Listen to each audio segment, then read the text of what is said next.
Osiyo, and good morning and hello in Cherokee. I wanted to introduce myself. My name is Mary T. Newman. In the Native American culture, we used a different way to preserve our foods.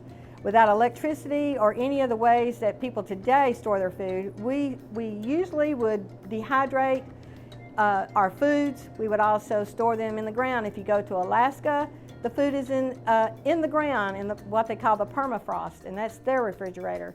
But here, particularly in the southeast with the humidity, we really used a lot of drying techniques.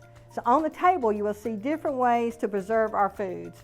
If we look at pumpkin, we can cut it in rings and hang it over the fire, or right now you see what it looks like dehydrated.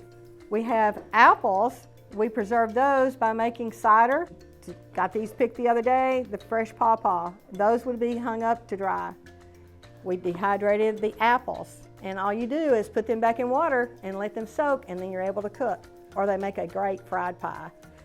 Sumac, the farmers put sumac under their tobacco for a good finish on the tobacco leaf, but it also makes a great tea. These are called leather britches. This is how the green beans were strung up and they dried. And they called them leather britches because they kind of like shrink a little bit.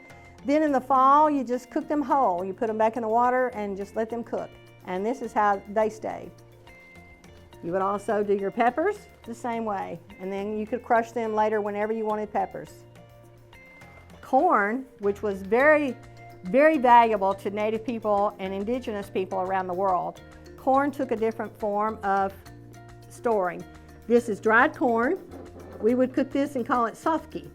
And this would be the hominy. And so this is cracked corn. The version, you would take the lye off with, the husk off with lye, and then you let it dry and crush it, and this would be your hominy.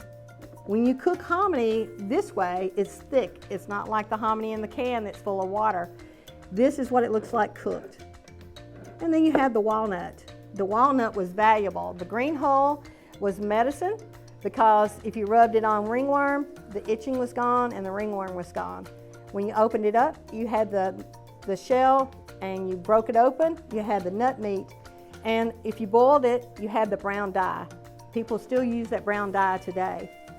And look at the corn, this beautiful silk. For every silk, there is a kernel. And when you pull this off, you save that silk and let it dry.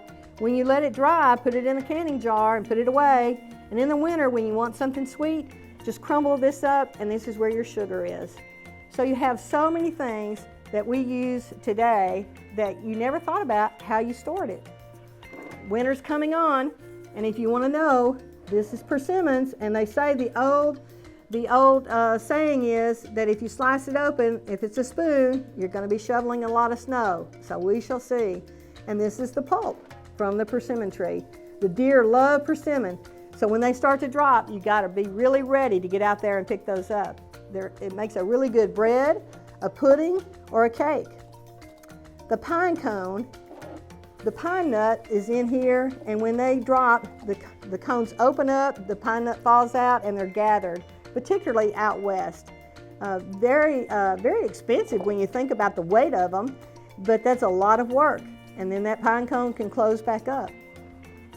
So you have a lot of different ways to preserve your foods, and all of these would be insect-free, and you would be able to eat all during the winter, whatever you preserved.